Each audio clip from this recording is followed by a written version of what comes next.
जय हिंद साथियों, आज के इस क्लास में आप सभी का बहुत बहुत स्वागत है। तो साथियों, बिहार पुलिस सिपाही की परीक्षा 2025 के लिए आज हम लोग फिर से जीके और साइंस को मिलाकर टोटल 40 सिलेक्टेड प्रश्नों का एक छोटा सा टेस्ट लेकर आए हैं। तो साथियों, आप लोग आज के इस टेस्ट को पूरा लगाइए और 40 क्वेश्चन में से आज आपको कम से कम 30 से 32 क्वेश्चन के सही सही आंसर करने हैं। तो पूरा क्लास को ध्यान से देखिएगा। तो चले, शाम के 7:30 बज चुके हैं, फटाफट से आप लोग लाइव चैट के साथ जुड़ जाइए। तो साथियों, आज का पहला क्वेश्चन देखिए, मत देने का अधिकार भारतीय संविधान के किस अनुच्छेद में आता है? अनुच्छेद 322, अनुच्छेद 324, अनुच्छेद 326 या फिर डी अनुच्छेद 330 में? चलिए, क्वेश्चन नंबर 1 के लिए आप लोग आंसर बताइए। बहुत ही शानदार क्वेश्चन है। मत देने का अधिकार जो है ये संविधान के किस अनुच्छेद में आता है? तो यहाँ पर देखिए, जो भी बच्चे ऑप्शन सी बता रहे हैं उनका बिल्कुल सही जवाब है, अनुच्छेद 326 के अंतर्गत में आता है। ठीक है, तो यहाँ पर आंसर हमारा क्या हो जाएगा? C option. दूसरा क्वेश्चन देखिए, भारतीय संविधान की अनुसूची 6 में किन किन राज्यों को शामिल किया गया है? चलिए, क्वेश्चन नंबर 2 के लिए आप लोग आंसर बताइए। आपको एक भी क्वेश्चन को छोड़ना नहीं है। और साथियों, सेशन के लास्ट में आप सभी को कमेंट करके अपना अपना स्कोर जरूर बताना है कि आपने आज के सेट में कितने क्वेश्चन सही किए हैं। तो देखिए, संविधान की बात करें, इसमें टोटल 12 अनुसूचियां हैं और सभी अनुसूचियों के बारे में आपको कई बार बता चुके हैं। तो अनुसूची 6 में किन किन राज्यों को शामिल किया गया है? तो इसका सही जवाब है असम, त्रिपुरा, मेघालय और मिजोरम। इन 4 राज्यों को शामिल किया गया है अनुसूची 6 में। अनुसूची 8 पूछा जाता है, इसमें क्या है? तो इसमें 22 भाषाओं का उल्लेख किया गया है। ठीक है, चलिए आगे देखिए, अंतर्राज्यीय परिषद का सदस्य नहीं होता है। बताइए, क्वेश्चन 3 के लिए आंसर क्या होगा? अंतर्राज्यीय परिषद का सदस्य इसमें से कौन नहीं होता है? तो साथियों, अंतर्राज्यीय परिषद का उल्लेख जो है संविधान के आर्टिकल 263 में किया गया है। तो अगर आपसे पूछे अंतर्राज्यीय परिषद का उल्लेख किस आर्टिकल में है, तो आर्टिकल 263 में। और इसका सदस्य कौन नहीं होता है? तो इसका सही जवाब है राज्यपाल इसका सदस्य नहीं होता है। ठीक है, बाकी इसमें राज्य के मुख्यमंत्री, प्रधानमंत्री, कैबिनेट स्तर के मंत्री ये सभी शामिल होते हैं। आगे देखिए, भारतीय संविधान की किस अनुसूची का संबंध भाषाओं के साथ है?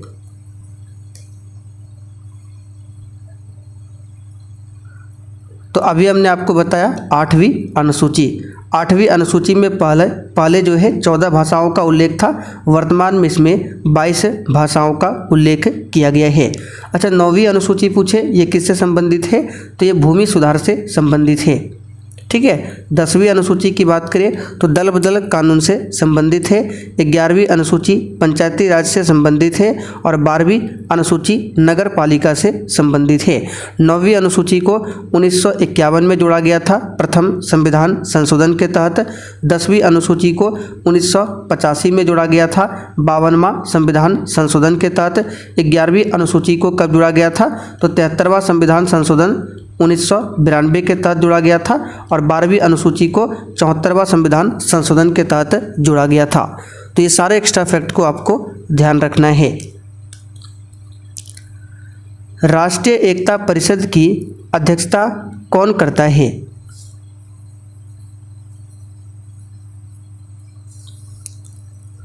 तो साथियों, राष्ट्रीय एकता परिषद एक सरकारी सलाहकारी निकाय है और इसकी अध्यक्षता प्रधानमंत्री करता है। यहाँ पर ए ऑप्शन आपका सही जवाब है। इस परिषद में कैबिनेट मंत्री, उद्यमी, मशहूर हस्तियाँ, मीडिया प्रमुख, मुख्यमंत्री और विपक्षी नेता आदि सदस्य के रूप में शामिल होते हैं। तो इसकी अध्यक्षता कौन करता है? प्रधानमंत्री। और देखिए साथियों, जो भी चैनल पर पहली बार आए हैं आप लोग क्लास टाइमिंग को नोट कर लीजिए। बिहार पुलिस के लिए आपको 2 क्लास करने हैं, एक शाम में 7:30 बजे और दूसरा क्लास है रात में 8 बजे। किसी राज्य का उच्चतम विधि अधिकारी कौन होता है? और साथियों आप लोगों को एक जानकारी देना है, जो हमारा एप्लीकेशन था वो अभी प्ले स्टोर पर अवेलेबल नहीं है, उसमें कुछ टेक्निकल इशू आ गया है, तो अभी आप लोग डाउनलोड ना करें, ठीक है। 2 से 3 दिन वेट कीजिए, टेक्निकल टीम से बात हो गई है, वो सही करने में लगे हैं, तो जैसे ही सही हो जाएगा आपको बता दिया जाएगा, ठीक है। बाकी आपका कोर्स चलते रहेगा, जिसमें जो वीडियो है, जो नोट्स है, वो आपको मिलता रहेगा अगर आपके मोबाइल में पहले से एप्लीकेशन इंस्टॉल है, ठीक है। वर्तमान में अगर आप इंस्टॉल करेंगे तो वो आपका नहीं होगा, 2 से 3 दिन वेट कीजिए, फिर से आ जाएगा। तो किसी राज्य का उच्चतम विधि अधिकारी कौन होता है? तो इसका सही जवाब क्या होगा? Advocate general. राज्य में पूछा गया है ना कि केंद्र में, तो एडवोकेट जनरल, यहाँ पर आंसर हमारा क्या हो जाएगा? B option. एडवोकेट जनरल की नियुक्ति कौन करता है? तो आर्टिकल 165 के अनुसार राज्यपाल के द्वारा एडवोकेट जनरल की नियुक्ति की जाती है।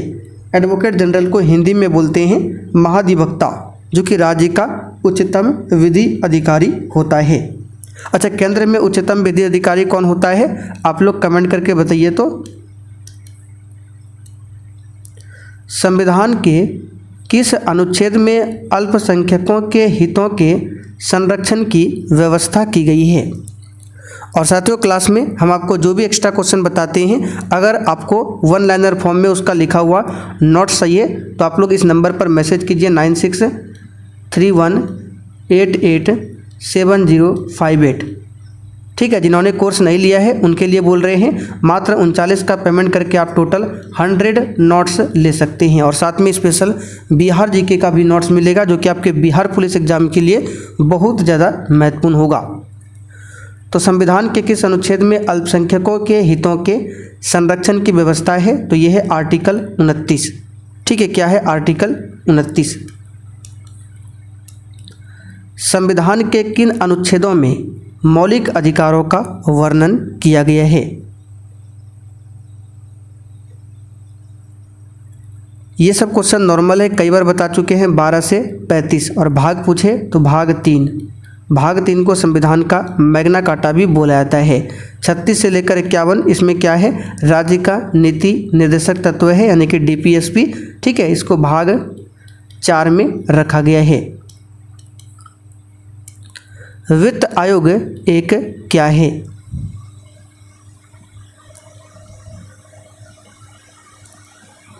तो साथियों वित्त आयोग एक क्या है? संवैधानिक संस्था है। क्यों? क्योंकि वित्त आयोग का उल्लेख संविधान में मिलता है आर्टिकल 280 में, ठीक है। और वित्त आयोग का गठन कौन करता है? तो राष्ट्रपति जो है हर 5 वर्ष बाद वित्त आयोग का गठन करता है। शिक्षा और वन संविधान में किस सूची के अंतर्गत आता है? यानी शिक्षा और वन जो है ये संविधान में किस सूची के अंतर्गत आते हैं, आपको बताना है। तो देखिए संविधान की जो 7वीं अनुसूची है इसी में बताया गया है संघ सूची, ठीक है, राज्य सूची और समवर्ती सूची के बारे में बताया गया है। तो शिक्षा और वन जो है समवर्ती सूची के अंतर्गत में आता है। समवर्ती सूची में केंद्र सरकार और राज्य सरकार दोनों कानून बना सकता है, ठीक है। संघ सूची में केवल केंद्र सरकार कानून बनाता है, राज्य सूची में केवल राज्य सरकार कानून बनाता है, लेकिन समवर्ती में दोनों। भारत एक डैश राष्ट्र है। और देखिए जिसने अभी तक सेशन को लाइक नहीं किया है, आपसे रिक्वेस्ट है आप लोग सेशन को साथ में लाइक करते हुए चलिए। तो भारत एक डैश राष्ट्र है, धर्मनिरपेक्ष। अच्छा, धर्मनिरपेक्षता शब्द को कब जोड़ा गया था? तो 1976 में 42वां संविधान संशोधन के तहत 3 नए शब्दों को जोड़ा गया था, धर्मनिरपेक्षता, समाजवादी और अखंडता।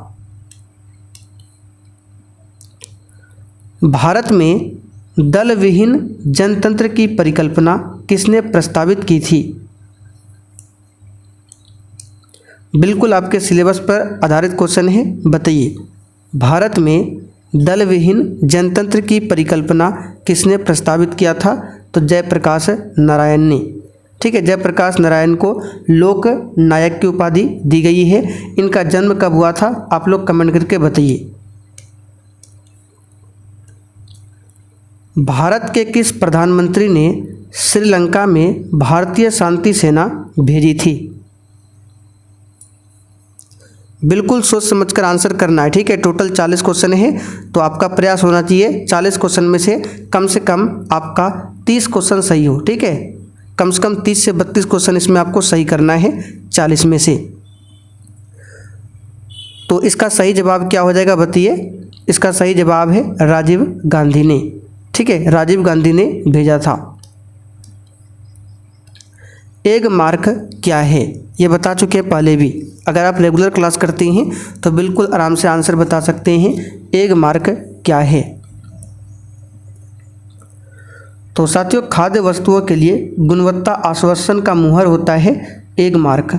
सी ऑप्शन आपका सही जवाब है। हॉलमार्क के बारे में भी आपको बता चुके हैं, ज्वेलरी से संबंधित है हॉलमार्क।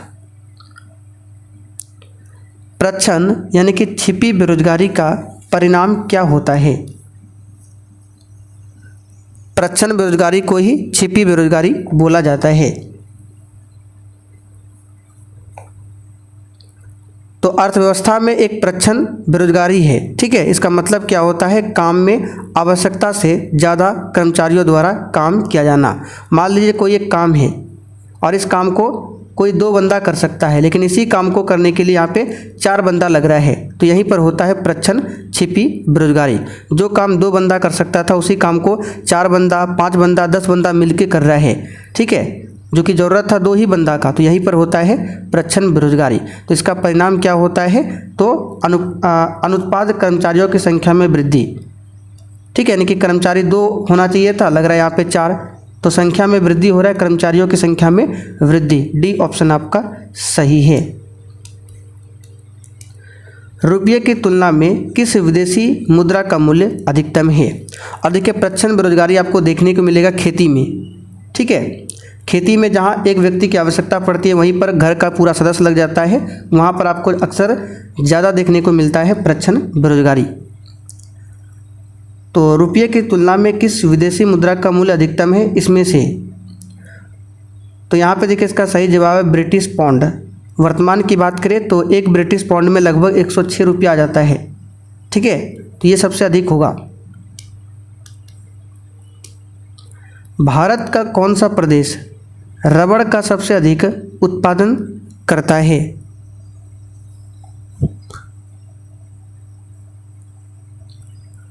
तो यह है केरल। रबड़ उत्पादन में सबसे आगे है केरल। रंगराजन कमेटी कब गठित की गई थी?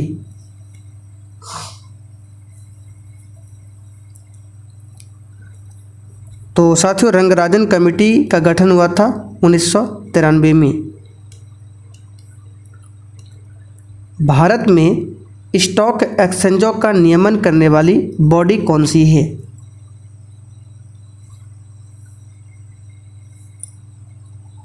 तो ये है सेबी, ठीक है, ए ऑप्शन यहाँ पर सही है, सेबी।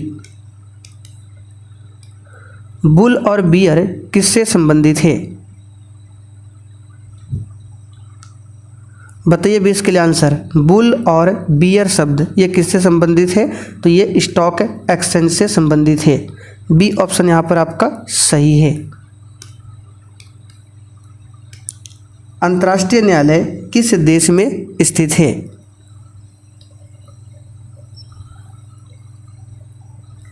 तो आपको संयुक्त राष्ट्र के बारे में पता होगा, 5 अंग है उसमें से, ठीक है। संयुक्त राष्ट्र के 5 अंगों में से एक प्रधान न्यायिक अंग कौन सा है? अंतर्राष्ट्रीय न्यायालय। इसका हेडक्वार्टर है नीदरलैंड के द हेग में। तो यहाँ पर देखिए नीदरलैंड दिया हुआ है। इसकी स्थापना किया गया था 1945 में। Rebooting India realising a billion aspirations नामक पुस्तक के लेखक कौन है? बताइए। Rebooting India realising a billion aspirations नामक पुस्तक के लेखक कौन है?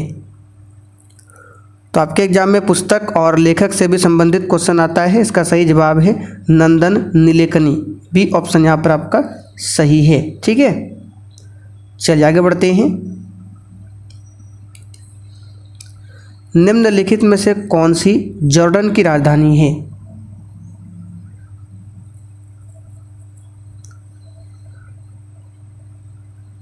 बताइए इसका आंसर क्या होगा? अम्मान बिल्कुल सही है। जॉर्डन की राजधानी है अम्मान। और जॉर्डन की मुद्रा का नाम क्या है? तो मुद्रा का नाम है जॉर्डन दिनार। चलिए आगे बढ़ते हैं। आगे देखिए, निम्नलिखित में से कौन सी मंगोलिया की मुद्रा है? बताइए कौन सी मंगोलिया की मुद्रा है? तो यहाँ पर इसका सही जवाब क्या है? देखिए, मंगोलिया की राजधानी है उलान बटोर और यहाँ की मुद्रा का नाम क्या है? तोगरुक, या फिर बोल सकते हैं तुगरिक। तुगरिक या फिर तोगरुक मंगोलिया की मुद्रा है। मंगोलिया की बात करें, ये एशिया महाद्वीप में भूमि से घिरा हुआ देश है मंगोलिया। राजधानी कहाँ पर है? Ulan Bator. Inside IB and रॉ the rolling stone that gathers moss, इस किताब के लेखक कौन हैं? अच्छा पुस्तक है, इसका सही जवाब क्या होगा? के शंकरन नायर। ठीक है, क्या हो जाएगा? के शंकरन नायर। यहाँ पर सी ऑप्शन आपका सही आंसर है। सीरिया की राजधानी कहाँ पर है? बताइए सीरिया की राजधानी कहाँ पर स्थित है? तो सीरिया देश की राजधानी है दशमिक और मुद्रा क्या है? Syrian pound. ठीक है, सीरिया की मुद्रा का नाम क्या है? Syrian pound. दूरदृष्टि दोष को किस लेंस के प्रयोग से ठीक किया जा सकता है?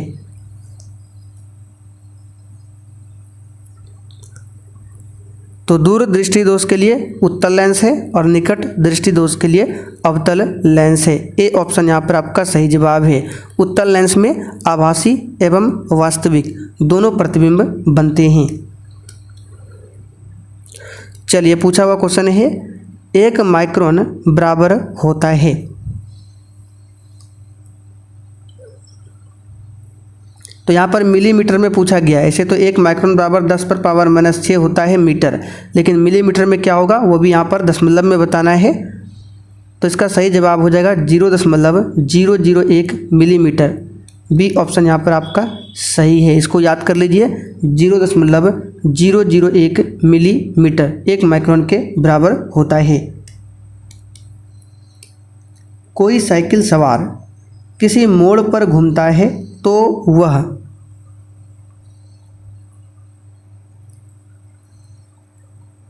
देखिए, कोई साइकिल सवार किसी मोड़ पर घूमता है तो वहाँ पर अभिकेंद्र बल लगता है। ठीक है, कौन सा बल लगता है? अभिकेंद्र। और आपको अभिकेंद्र अपकेंद्र दोनों के बारे में बता चुके हैं। तो अभिकेंद्र बल जो लगता है केंद्र की भीतर की ओर, केंद्र के अंदर की ओर लगता है अभिकेंद्र, तो भीतर की ओर झुकता है। ठीक है, बी ऑप्शन यहाँ पर सही है।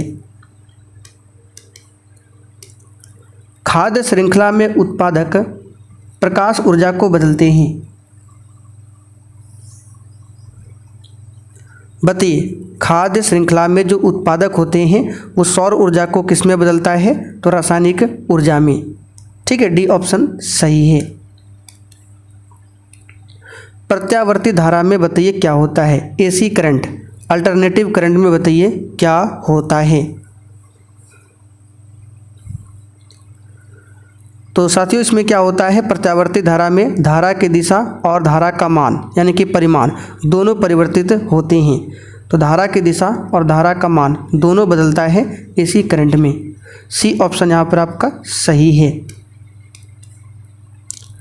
विभिन्न रंगों के समूह को क्या कहते हैं? 10th क्लास का क्वेश्चन है। तो इसको वर्णपट्टी बोला जाता है। नीले लिटमस को लाल रंग में कौन बदलता है? तो इसके लिए एक ट्रिक हमने आपको बताया था, अनील या फिर अनीला आपको याद रखना है। आ से अम्ल, अम्ल क्या करता है? नीला लिटमस पत्र को लाल में बदलता है। तो नीला लिटमस को लाल रंग में कौन बदलेगा? यहाँ पे देखिए अ है यानी अम्ल, और क्षार क्या करता है? लाल को नीला उल्टा करता है। तो ए ऑप्शन यहाँ पर सही है। पेट्रोलियम किस में पाया जाता है?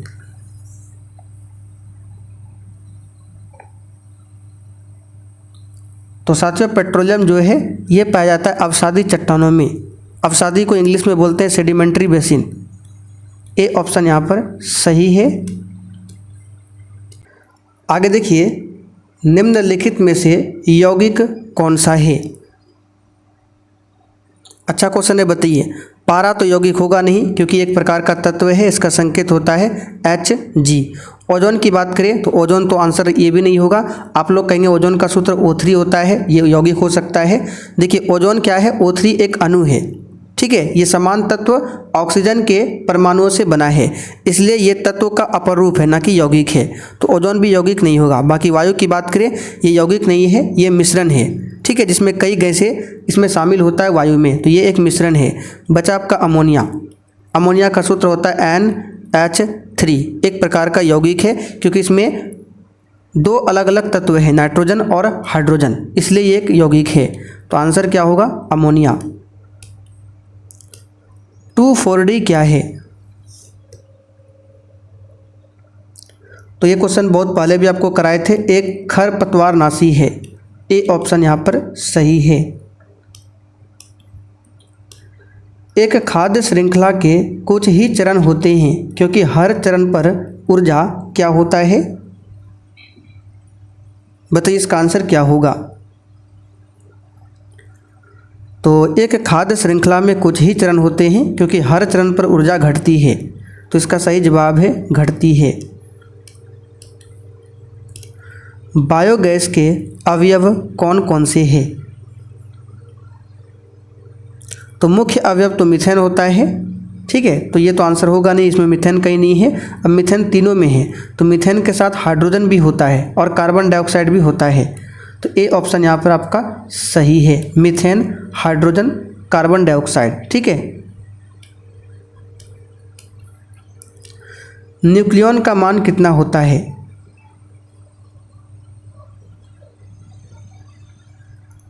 तो परमाणु के नाभिक में प्रोटॉन और न्यूट्रॉन की संख्या का योग ही न्यूक्लियॉन का मान होता है।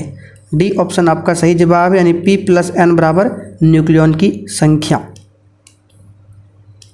आज का लास्ट क्वेश्चन, जैव मंडल में रासायनिक पोषकों का चक्रण होता है, किसके द्वारा? बताइए।